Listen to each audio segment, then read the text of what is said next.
कि आप सभी लोग इस रथ के पास आकर के हमारे राष्ट्रीय अध्यक्ष परम श्रद्धेय माननीय बाबू सिंह कुशवाहा जी के विचारों को अवश्य सुने।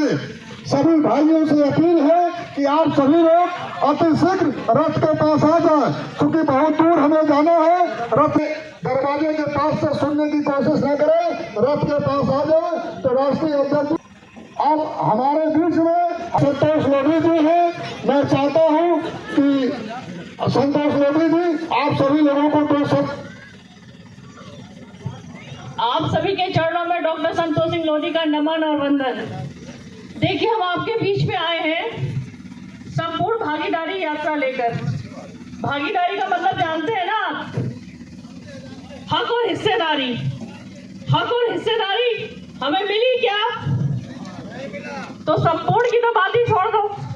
और हमें नहीं मिला तो हमारे हालात कैसे हो गए? बद से बदतर हो गए। अच्छा, एक बात बताओ, बताएंगे ना? आप लोग बहुत जागरूक हो। हमारा देश कितना पुराना है? सदियों पुराना है ना? ठीक, तो इस देश में चुनाव और वोट कब आए और क्यों आए? कब आए? आजादी के बाद। आजादी से पहले हम क्या थे? गुलाम थे ना। आजादी का मतलब हमें मिला चुनाव और वोट। और बाबा साहब ने क्या दिया? संविधान। उस संविधान में हमारे लिए सब कुछ था, जो हमको छुपा के रख लिया हमारे नेताओं ने, हमारी पूर्वज पार्टियों ने। वो चुनाव के समय सिर्फ हमें क्या आती है? झूठे वादे लेके आती है ना। बाबा साहब ने कहा था इस संविधान में हमको बराबरी का अधिकार है। और ये जो हमारी पार्टी है ना, हमारी मतलब शोषित, वंचित, गरीब, महिलाओं, अक़लियत, जिनका अधिकार मारा, उसका नारा है क्या है? जिसकी जितनी संख्या भारी, उसकी उतनी हिस्सेदारी। निर्धन हो या धनवान, सबको शिक्षा एक समान। ये बाबा साहब आजादी के समय देके चले गए थे। लेकिन जिन सरकारों को हमने चुना, उन्होंने हमें नहीं दिया। संविधान की शपथ तो खाते हैं, लेकिन संविधान 140 करोड़ की जनता को कभी नहीं मिला। तो कैसे मिलेगा आपको आपका हक अधिकार? बताओ।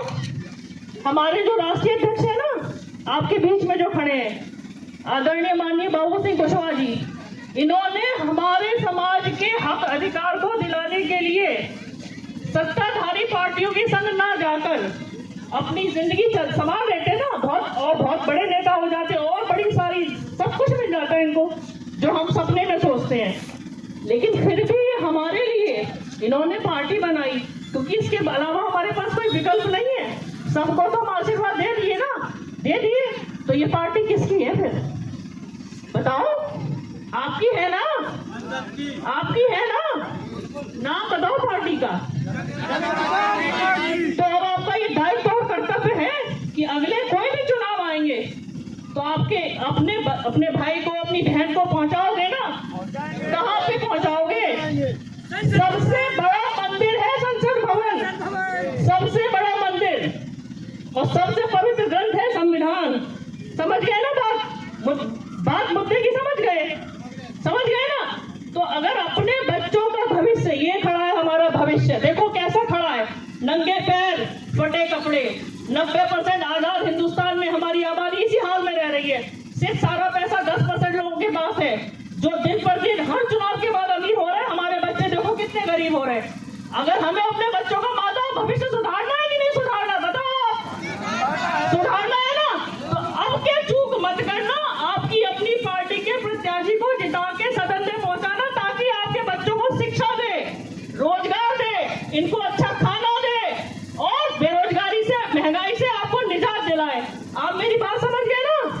तो चूक तो नहीं करोगे? वचन दो, हाथ खड़ा करके सब माता बहने सब। आपका बहुत बहुत धन्यवाद।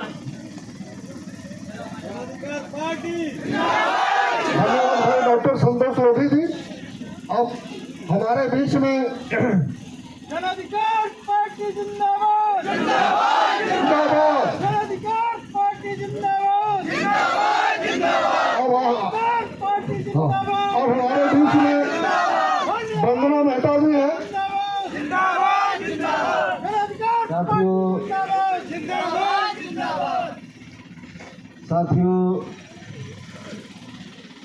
मैं बाबू सिंह कुशवाहा हूँ।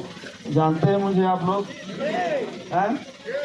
मैं घूमा हूँ आपके एरिया में, इस गांव में आया हूँ कि नहीं आया हूँ, लेकिन घूमा बहुत हूँ इस एरिया में। पिछली बार लोकसभा का चुनाव हुआ था, हमारे छोटे भाई शिवशरण कुशवाहा जी लड़ रहे थे। है ध्यान है? सही सही बताना कितने लोगों ने वोट दिया।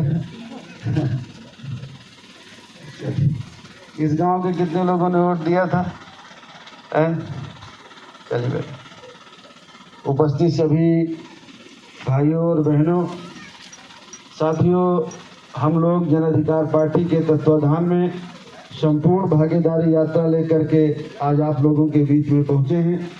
इस यात्रा में हमारे साथ हमारी पार्टी के राष्ट्रीय महासचिव डॉक्टर संतोष लोधी जी, जिन्होंने अभी अपनी बातें रखी, हमारे पार्टी के राष्ट्रीय महासचिव लाखन राजपासी जी, हमारे भारतीय वंचित समाज पार्टी के राष्ट्रीय अध्यक्ष आदरणीय रामकरण कश्यप साहब, हमारे बीच में हमारी पत्नी भी आई हुई हैं श्रीमती सुकन्या कुशवाहा जी, इस बार भी आई हैं कि देखाएं कि कैसे हैं ललितपुर के साथी।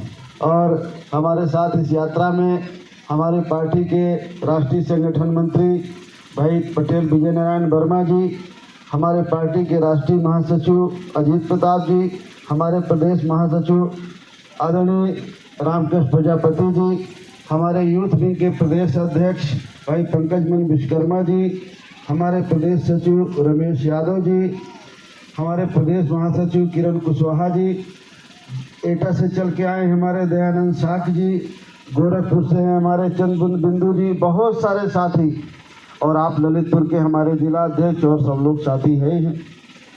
साथियों, इस यात्रा का जो मकसद है, अभी डॉक्टर साहब ने बताया आपको, संतोष जी ने, कि इस यात्रा का मकसद है, बड़ा इत्मीनान से इस बात को समझना, थोड़ा 2 मिनट की बात है, कि हमारा मानना है कि हमारे देश में सबकी जाति जनगणना हो जाए, जिसकी जितनी आबादी है उसकी गिनती हो जाए, और गिनती के बाद जिसकी जितनी आबादी है उस आबादी के हिसाब से सबको हिस्सा मिल जाए। ये सही बात है कि नहीं? कि मान लीजिए इस गांव की मान लीजिए आबादी 100 है, तो 100 में अगर 5 पाल है तो वो 100 में 5% हिस्सा पाल को मिल जाए, अगर 10% कुशवाहा है तो कुशवाहा को मिल जाए, कुर्मी है 8% तो कुर्मी को मिल जाए, लोधी जितना है उतना लोधी मिल जाए, जितना शेड्यूल कास्ट है उसको उतना मिल जाए, जितना मुसलमान भाई है उसको उतना मिल जाए। ये सही है कि नहीं सही है? तो इसका मतलब ये है कि हमारे पूरे देश में जाति जनगणना हो जाए, और जाति जनगणना के बाद जिसकी जितनी आबादी है उस आबादी के हिसाब से हर जगह हिस्सा मिल जाए। हमारी बहनों का भी, चाहे वो सरकारी नौकरियां हो देश में, चाहे वो प्राइवेट की हो, चाहे जल जंगल जमीन हो, चाहे नदी हो, चाहे पहाड़ हो, उनमें भी बहुत पैसा है कि नहीं है? और चाहे राजनीति हो, हर जगह हमको हिस्सा मिल जाए। ये बात सही है कि गलत? तो जैसे घर में अभी हिस्सा मिले कैसे, तो मैं थोड़ा सा उदाहरण देता हूँ, इसको समझिएगा। जैसे घर का मालिक परिवार का मुखिया होता है ना, और अगर 20 बीघे ज़मीन है, 4 लड़के हैं, तो मुखिया की जिम्मेदारी क्या है कि सबको बराबर बराबर दे दे। ये तो नहीं सोचेगा कि ये पढ़े हैं ये नहीं पढ़े हैं, और ये थोड़ा कम गोरा है ये थोड़ा काला है, ये देख के तो नहीं हिस्सा देगा। जिसका जितना है उतना देगा ना, बराबरी का देगा। तो इस देश का मालिक कौन है और प्रदेश का मालिक कौन है? किसको बनाया है प्रदेश का मालिक? हैं? योगी और मोदी जी को बनाया है, तो वो हिस्सा दे रहे हैं, आपको मिल रहा है? वो तो कह रहे हैं 5 किलो अनाज देते हैं। तो अगर हिस्सा नहीं मिला है सब जगह, ना नौकरियों में हिस्सा मिला, ना शिक्षा में मिला, ना धंधा व्यापार में मिला, ना जमीन में मिला, और हम 76 सालों से चुनाव में वोट दे रहे हैं कि नहीं दे रहे, और हमें हिस्सा नहीं मिल रहा है। और हिस्सा देने का उन्हीं का काम है जिनको वोट देते हैं, तो किसकी गलती है? तो किसकी गलती है? हमारी समस्या का समाधान कैसे होगा? वो ठीक हो तो होगा कि हम ठीक हो जाएं तो हो जाएगा? अगर हम ठीक हो जाएं तो हमारी समस्या का समाधान हो जाए। यही सही है कि नहीं सही है? अब जैसे हमारे देश में दो तरह की शिक्षा दी जाती है बच्चों को। एक तरफ गांव में प्राइमरी स्कूल है और दूसरी तरफ शहरों में प्राइवेट पब्लिक स्कूल है, जो CBSE और ICSE और इंग्लिश मीडियम की पढ़ाई होती है। गांव में गरीब का, किसान का, मजदूर का बच्चा पढ़ता है, दलित का, पिछड़े का बच्चा पढ़ता है। कहीं कहीं मास्टर आता है, कहीं नहीं भी आता है। और शहरों में प्राइवेट पब्लिक स्कूल है। अब ये बताइए, जब हमारा बेटा बेटी पढ़ के प्राइमरी में पढ़ के जब जाएगी आगे, और एक अंग्रेजी मीडियम के पढ़ के जाएगा बड़े आदमी का बच्चा, और जब दोनों नौकरी को परीक्षा देंगे तो हमारा बच्चा फेल होगा उनके सामने कि पास होगा? फेल हो जाएगा। वो गांव में पढ़ा। तो हमारा मानना है कि भाई ठीक है, बड़े आदमी का बच्चा अच्छी बिल्डिंग में बैठ के पढ़ ले, पंखा वंखा में पढ़ ले, कूलर वूलर में पढ़ ले। हम गरीब हैं तो हमारा बच्चा ऐसे पढ़ ले गर्मी में, लेकिन किताब एक तरह की होनी चाहिए, पढ़ाई एक तरह की होनी चाहिए, शिक्षा एक तरह की होना चाहिए। सही है कि गलत? ये सही है ना? तो हम नारा लगाते हैं कि गरीब हो या धनवान, सबकी शिक्षा एक समान। ये होना चाहिए कि नहीं होना चाहिए? लेकिन ये देगा कौन, करेगा कौन? वही करेंगे जिनको वोट दे के जिताते हैं। तो ऐसे लोगों को वोट दे के जिताते हैं जो हमारा हक हिस्सा दे और शिक्षा एक समान करे। हमारा वोट तो 5 किलो अनाज में जाता है, गैस सिलेंडर चूल्हा में जाता है, साड़ी ब्लाउज में जाता है, 2-2 हज़ार करके जो 6,000 रुपये मिल जाते हैं उसमें चला जाता है। अभी किसी को चुनाव में दारू मिल जाती है, मुर्गा उर्गा खाने को मिल जाता है, उसमें वोट चला जाता है।